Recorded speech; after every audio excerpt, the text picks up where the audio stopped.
जुलाई 2026 के current affair में एक क्वेश्चन है। एबीसी मेंस वॉलीबॉल कप 2026 का आयोजन कहाँ किया गया था, जिसमें भारत ने कांस्य पदक जीता है। इसका जो आयोजन हुआ था उसका आयोजन हुआ था कहाँ? अहमदाबाद में। एक्चुअली भारत में पहली बार इसका आयोजन हुआ था।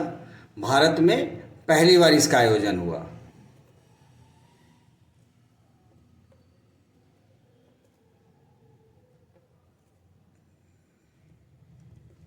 भारत में पहली बार इसका आयोजन हुआ था। अब ये अहमदाबाद में कहाँ हुआ था? तो ये अहमदाबाद में हुआ था वीर सावरकर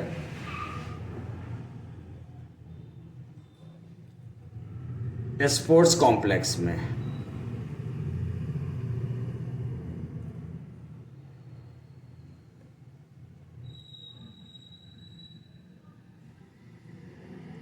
वीर सावरकर स्पोर्ट्स कॉम्प्लेक्स में इसका आयोजन हुआ था। इसमें भारत ने कांस्य पदक जीता था। तो सबसे पहला पोजीशन यानी गोल्ड मेडल, सबसे पहला पोजीशन जो था वो था इंडोनेशिया का, यानी इंडोनेशिया ने गोल्ड मेडल जीता था। इंडोनेशिया ने हराया था किसको? यानी सेकेंड पोजीशन किसका था? तो साउथ कोरिया का था। सेकेंड पोजीशन पे था साउथ कोरिया। और थर्ड पोजीशन पे इंडिया ने कांस्य पदक यानी ब्रॉन्ज मेडल जीता था। और चौथे पोजीशन पे बहरीन था, यानी इंडिया ने बहरीन को हराया था। अब इसमें आपसे पूछता है कि भारत का रैंक क्या था। तो इसमें जो था भारत का रैंक जो था वो कौन सा रैंक था? तो 60 में से 42 पर। पहले जो था इसका जो रैंक था 60 पे था, अब वो 42 है। भारत का जो रैंक था 60 से 42 पर आ गया। पहले भारत का रैंक 60 था, अब वो 60 से घटकर 42 पर आ गया। ठीक है ना। ये रैंकिंग जो है ये जारी करती है FIVP, यानी ये FIVB की एक रैंकिंग थी। इस रैंकिंग में भारत ने 60 से पहले जो भारत का पोजीशन था 60 था, अब वो 42 पर हो गया था। तो इतने सारे क्वेश्चंस जो हैं एबीसी मेंस वॉलीबॉल कप 2026 से रिलेटेड हैं। जुलाई 2026 के करंट अफेयर में एक क्वेश्चन है कि निम्नलिखित में से किसके नेतृत्व में 30वें रिम ऑफ द पैसिफिक अभ्यास का आयोजन किया जा रहा है? इसका आंसर है अमेरिका। अमेरिका के नेतृत्व में इसका आयोजन किया गया था। अब इससे रिलेटेड और कौन कौन सा क्वेश्चन हो सकता है? तो सबसे पहले कौन सा एडिशन था? तो जो इसका संस्करण था वो था 30वां संस्करण। और इसका आयोजन कहाँ पे हुआ था? इसका स्थान क्या था? तो इसका स्थान था हवाई द्वीप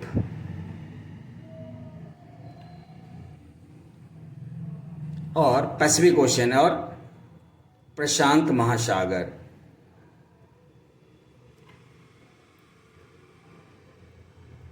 एक नेवल एक्सरसाइज है ये दुनिया का सबसे बड़ा इंटरनेशनल नेवल एक्सरसाइज है। ये दुनिया का सबसे बड़ा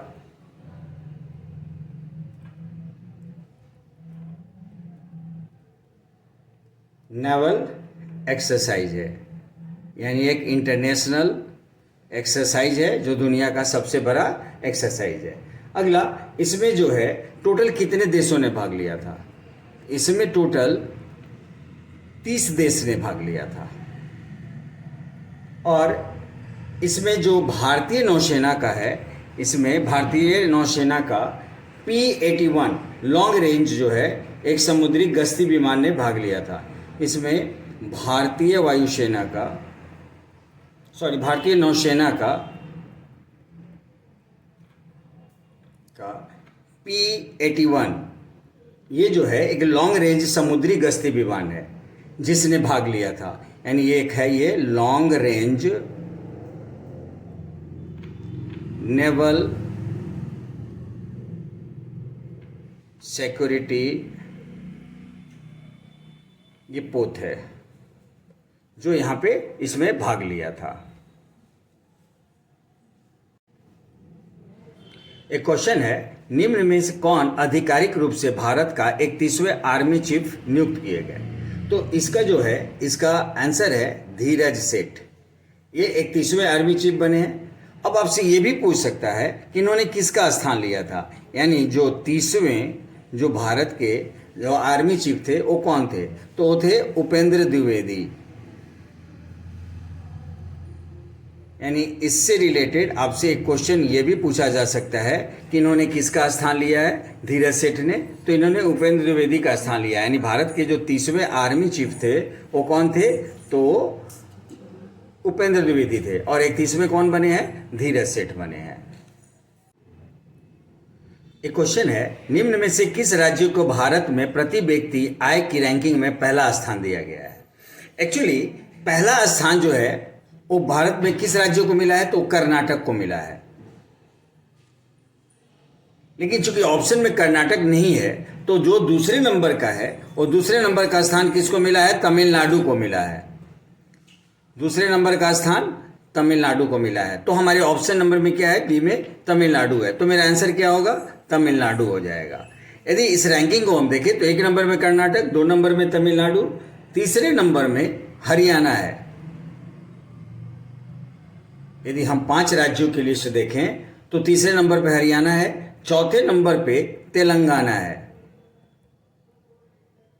और 5वें नंबर पे महाराष्ट्र है। अब सबसे नीचे की रैंकिंग में कौन है? तो सबसे नीचे बिहार है।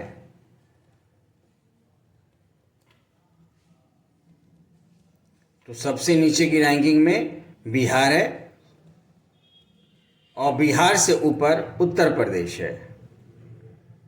यानी नीचे की रैंकिंग में ये 2 प्रदेश है, एक उत्तर प्रदेश और एक बिहार, जो सबसे नीचे की रैंकिंग में आते हैं। लास्ट पोजीशन बिहार का है, उसके ऊपर उत्तर प्रदेश है।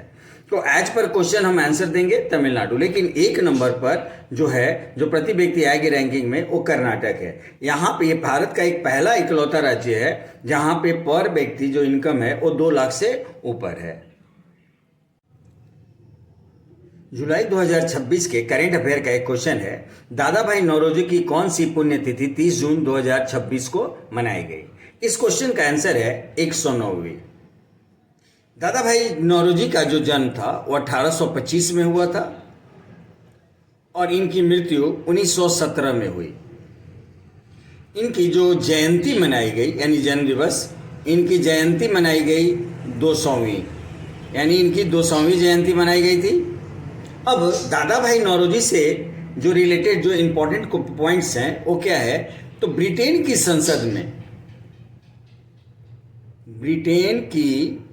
संसद में चुने जाने वाले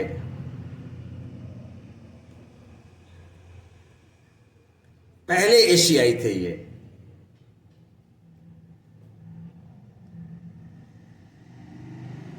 इनको grand old man of India भी कहा जाता है। यदि हम इनके बारे में एक अगला पॉइंट देखें तो इनको grand old man of India भी कहा जाता है। इनके लिखे हुए 2 जो पॉपुलर जो बुक्स हैं, एक है इनका poverty and un-British rule in India, और एक और बुक है ड्रेन थ्योरी। इनका एक और बुक है, वो है क्या है? Drain theory.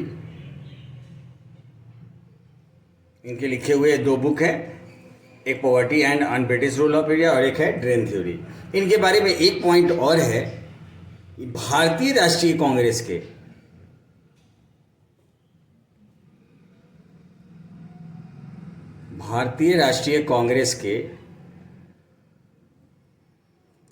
ये 3 बार के अध्यक्ष रहे हैं।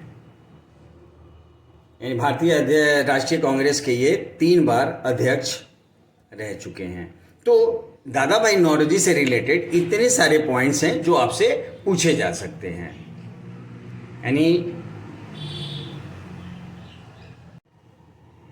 एक क्वेश्चन है, निम्न में से किसे हाल ही में केंद्रीय प्रत्यक्ष कर बोर्ड का अध्यक्ष नियुक्त किया गया है? एक्चुअली सीबीटी का अध्यक्ष कौन है? रवि अग्रवाल। अब रवि अग्रवाल के बारे में क्या है कि इनको अभी तक 2 बार एक्सटेंशन मिल चुका है और इनका जो अभी का एक्सटेंशन है ये अभी एक्सटेंशन पर है। इनको एक्सटेंशन मिला हुआ है कितने 6 मंथ्स का, इनको 6 महीने का एक्सटेंशन मिला हुआ है और ये 31 दिसंबर 2026 तक ये सीबीडीटी के अध्यक्ष रहेंगे। अब आपसे ये भी पूछा जा सकता है कि सीबीडीटी का फुल फॉर्म क्या होता है। तो इसका फुल फॉर्म होता है central board of direct taxes.